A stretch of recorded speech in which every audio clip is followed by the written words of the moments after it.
अब चन्द्रमाको केही कुरा पर्ने भने चन्द्रमा एउटा कस्तो रहेछ, पृथ्वीको एउटा उपग्रह रहेछ जसको भनेको व्यास कति रहेको छ भनेको 3, 4, 5, 9। त्यसपछि यो पृथ्वीबाट भनेको 3, 8, 4, र 00 यति किलोमिटर टाढा रहेको छ भनेर बुझ्नुपर्ने कुरा रहेछ। र यो भनेको यसको चन्द्रमाले पृथ्वीको परिक्रमा गर्न 27 दिन, राइट, 7 घन्टा 43 मिनट 11 सेकेन्ड लाग्छ। फेरि भन्छु, 27 दिन 7 घन्टा 43 मिनट र 11 सेकेन्ड लाग्छ। जुन 43 मिनट भन्यो त्यो 43 मिनट भनेको त सूर्यको प्रकाश बृहस्पतिसम्म पुग्नको लागि लाग्छ भनेर बुझ्ने। त्यसपश्चात भनेर राइट, अब सर्वप्रथम भनेर के बुझ्नु, चन्द्रमामा को कहिले पहुँच्यो, त्यसपछि अन्तरिक्षमा को कहिले पहुँच्यो। चन्द्रमामा सबैभन्दा पहिला पुगेको छ रुस, जुन नाम छ लुना 2, जुन कहिले पुग्यो भनेको राइट 1959 सेप्टेम्बर 12मा पुगेको रहेछ। त्यसपछि अमेरिका पुग्यो, त्यसको नाम सर्वेक्षण 6 भनेको 1967 नोभेम्बर 10मा पुग्यो। त्यसपश्चात सन् चीन पुग्यो, चीन भनेको चाङ्चा, जुन भनेको 2019 भनेको जनवरी 3मा रहेछ। र भारत पुग्यो चन्द्रयान 3 323 2023 अगस्त 23मा पुग्यो। त्यसपछि जापान पुग्यो 2024 जनवरी 20मा पुग्यो। त्यसपछि यसको राइट, अब यो भयो। अब भने कुन ग्रहको ठुलो ग्रह कुन छ र सानो, त सबैभन्दा पहिला त 3वटाको त छँदै छैन, 4वटा भनेको मङ्गलको फोबेस र डिमोस रहेको छ, राइट। त्यसपछि भनेको बृहस्पतिको भन्छ भने ग्यानिमेड र लिडा रहेछ।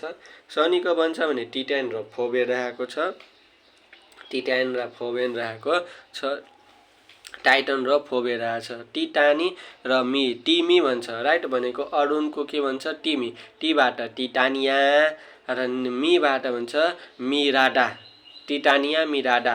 एउटा हुन्छ टिट्रोन भनेको वरुण, भने वरुणले के भन्छ टिही भनेको टिट्रोन, र हीबाट हिपो क्याम्प रहेछ। टिनिही हिपो क्याम्प रहेको छ, टिनिही हिपो क्याम्प रहेको छ भनेर भन्न खोज्यो। टिनिही र हिपो क्याम्प रहेको छ, टिनिही र हिपो क्याम्प रहेको छ भनेर भन्न खोजेको हो। टिनिही र हिपो क्याम्प रहेको छ। त्यसको साथसाथमा के भन्न बुझ्नु पर्ने कुरा, त्यसको साथसाथ अब भनेको फुड्के ग्रह कतिवटा, फुड्के ग्रह त जम्मा 9वटा रहेको छ, जसमध्ये प्लुटोमा 5वटा रहेछ। त्यसपछि यसको म ट्रिक बनायो कि पिसिई युमेक, पीबाट प्लुटो, ईबाट इरिक्स, राइट, सीबाट भनेको सेरेस, र भनेको युबाट राइट ह्युमेया, र मेकमेक, यो जम्मा 9वटा भने फुड्के ग्रह रहेको छ। अब शिशु ग्रह भनेको के हो, मङ्गल ग्रह र बृहस्पति ग्रहको बीच भनेको रहेछ, यानि कि इनर प्लानेट र आउटर प्लानेटको बीचमा जुन रहेको अब सूर्यको परिक्रमा गर्छ आकाशमा रहेको जुन पिण्ड, त्यसलाई शिशु ग्रह भन्छ। जुन शिशु ग्रह भनेको पहिलो भनेको सेरेस रहेछ, जुन सबभन्दा ठुलो पनि रहेको छ, जुन हालसम्म भनेको 1600 पत्ता लगाएको छ, जसको वेट भनेको राइट वेट जुन भने राइट भने सबभन्दा ठुलोसम्मको 800 भनेको 8000 किलोमिटरको रहेको हुन्छ व्यास, 8000 होइन 800 किलोमिटरको व्यास रहेछ। र सबभन्दा सानो भनेको 16देखि 32 यानि 16देखि 32 यानि 1.6 देखि 3.2सम्म भनेको सबभन्दा सानोको व्यास हुन्छ, जुन हालसम्म 1600वटा पत्ता लगाएको छ। कहिले पत्ता लगायो, सर्वप्रथम 1801मा पत्ता लगायो गोलाकारले सबैभन्दा ठुलो आकारको शिशु ग्रह कुन छ, गोला आकार रहेको छ। जुन अब भनेको फायरबल भनेको हुन्छ राति आकाशमा जुन तारा खसे जस्तो देखिन्छ नि, त्यो आकाशको धर्सोलाई नै उल्का भन्छ, त्यो उल्का भन्यो। र भने सुटिङ स्टार भनेको के हो, सुटिङ स्टार भनेको आकाशमा कहिलेकाहीँ आकाशबाट एउटा दिशातर्फ अर्को दिशातर्फ भनेको खसेको देखिन्छ, जसलाई भन्छ सुटिङ स्टार, यानि सुटिङ स्टार भनेर के हुन्छ ठुलो र चम्किलो राइट उल्काको पातलाई फायरबल भन्छ। पहिला त उल्का भनेको के भन्न खोजेको हुन्छ कि राति सफा आकाशमा भने तारा खसेको देखिन्छ नि त्यसलाई उल्का भयो र त्यसैलाई सुटिङ स्टार भन्छ। उल्का भनेको त्यही हो भनेको उल्का पिण्ड भनेको पनि त्यही हो फायरबल भनेको पनि त्यही हो र सुटिङ स्टार भनेको पनि त्यही हो। उल्का भनेको बिचैमा अब के भन्न खोज्यो सुटिङ स्टार भनेको त्यो पुरै खस्यो भने त्यो सुटिङ स्टार भयो र बिचैमा बिलाइहाल्यो भने त्यो मेटर्स रहेछ। मेटर्स यानि कि उल्का भन्छ। पिण्ड भन्छ भने फायरबल र सुटिङ भयो एउटै हो यानि कि फायरबल भनेको एक ध्रुवदेखि अर्को ध्रुवसम्म पहुँचेर खसिन्छ त्यसलाई सुटिङ स्टार यानि कि फायरबल भन्यो। तर भने त्यो बिचैमा लुपाइहाल्यो त्यो भनेको भन्दा मेटर्स भन्यो राइट। मेटर्स र कोमेट्समा फरक रहेछ। त्यसपश्चात भनेर अब के हुन्छ त्यो उत्तरदेखि दक्षिण ध्रुवतर्फ भनेको सबैभन्दा बढी के गर्छ खस्ने गर्छ। ठिक छ। त्यसपश्चात यो भनेको के हुन्छ कुन भागमा बढी खस्छ भनेको तपाईले दक्षिण ध्रुवमा बढी खस्छ। यो भनेको राइट भेटिन्छ त्यसभित्र के हुन्छ फलामको बनेको हुन्छ। त्यो भनेको 100 ग्रामदेखि भनेको 20,000 ग्रामसम्मको रहेको हुन्छ र त्यसको प्रकार भनेको 3वटा एउटा स्टोनी एउटा आइरन र एउटा आइरन स्टोन यानि एउटा आइरनबाट पनि बनेको हुन्छ स्टोनीबाट पनि र दुईटैको मिश्रणबाट पनि बनेको हुन्छ। ठिक छ। त्यसपश्चात अब के भन्न खोज्यो भनेको राइट भनेको कमेट्स भनेको के हो कमेट्स भनेको जसलाई भन्छ धूमकेतु जसलाई भन्छ पुच्छरे तारा। एउटा भनेको उल्कापिण्ड र एउटा हुन्छ पुच्छरे तारा यानि कि धूमकेतु भनेको एडमन्ड हलिङले पत्ता लगाएको छ। जुन भनेको के भनेको चाहिँ सूर्यको वरिपरि अन्डा आकारको कक्षमा घुमिरहेको कुच्चो आकारको चम्किलो आकाशीय पिण्डलाई धूमकेतु यानि कमेट्स भन्छ। जुन पुच्छरे तारा केही हुँदैन भनेर भन्छ नि राइट। जुन पुच्छरे तारा जसको पुच्छर हुँदैन पुच्छर भनेको के हुन्छ भनेर त्यो जलेर खसिएता भनेको त्यो लाइट देखिन्छ नि त्यो भनेको सनको के हो लाइट घर्षणको कारणले ताप उत्पन्न हुन्छ। त्यो ताप उत्पन्न हुँदा जुन प्रकाशले बलिन्छ त्यसलाई भन्छ त्यो पुच्छरे। त्यही भएर पुच्छर जल्छ त्यसैलाई पुच्छरे तारा भन्छ भनेर। त्यो भनेको धेरै जसो पुच्छरे ताराहरूको केन्द्र भाग भनेको अनुमान भनेको न्युक्लियर हुन्छ त्यो भित्र। ठिक छ। त्यो ग्यासीय बरफ रहेको छ। जुन भनेर कुनै पुच्छरे ताराको कति पुच्छर हुन्छ भनेको 16 करोड किलोमिटरसम्म भने त्यो त पुच्छर दूरीसम्म पुगेको हुन्छ। पुच्छरे ताराको पुच्छर कति किलोमिटर त्यो 16 करोड किलोमिटर। यति त पृथ्वीदेखि सनको टाढा भनेको त्योभन्दा पनि बढी भइहाल्यो यति पुच्छर देखिन्छ। पुच्छरे ताराको आकाशमा ठुलोको वजन कस्तो हुन्छ हलुको रहेको छ भनेर बुझिन्छ। धेरै पटक सूर्यको नजिक भएर जाने भएकाले पुच्छरे ताराहरूको कालान्तर बरफ र धुलोको कणलाई नमिसी केमा परिणत भइहाल्छ भनेर शिशुग्रहमा परिणत भइहाल्छ। यो धुलो र कण रहेको छ भनेर भन्छ।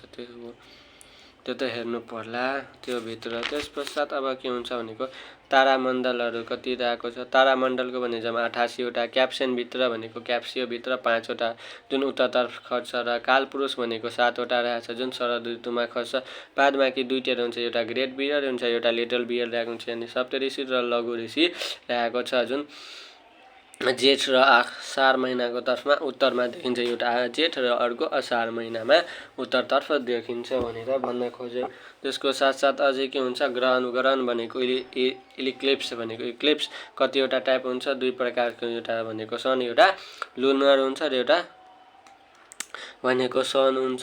त्यसपछि लुनर हुन्छ र एउटा चन्द्र ग्रहण हुन्छ र एउटा सूर्य ग्रहण हुन्छ। त्यसपछि सोलर इक्लिप्स र लुनर इक्लिप्स हुन्छ। सोलर इक्लिप्स र लुनर इक्लिप्स रहेको हुन्छ। सोलर इक्लिप्स भनेको राइट पश्चिमबाट लाग्ने गर्दछ 2 पटक लाग्छ 3 प्रकारको हुन्छ राइट।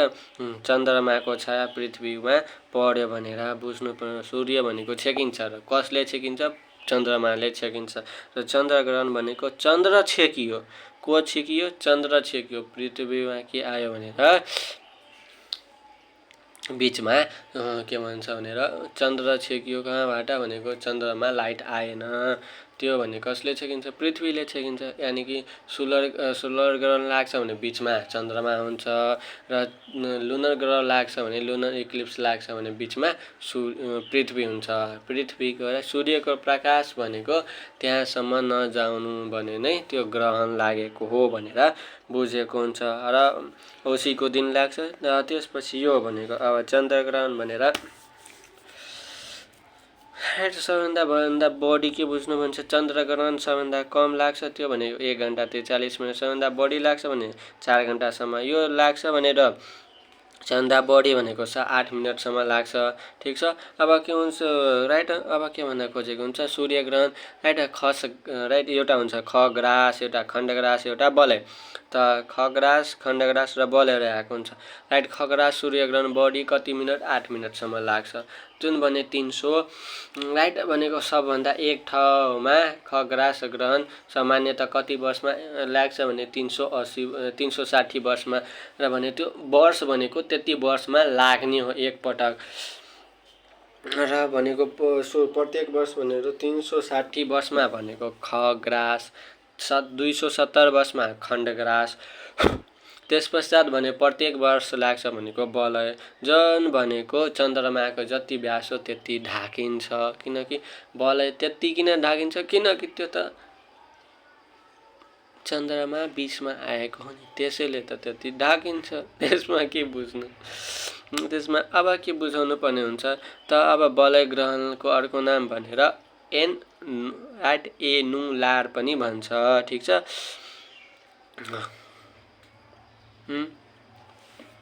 र अन्तरिक्षमा को पहिला पुग्यो, कहिले पुग्यो कुराको हुन्छ। अन्तरिक्षमा प्रवेश गर्ने पहिलो देश भनेको रुस नभयो भने सोभियत सङ्घ। ठिक छ।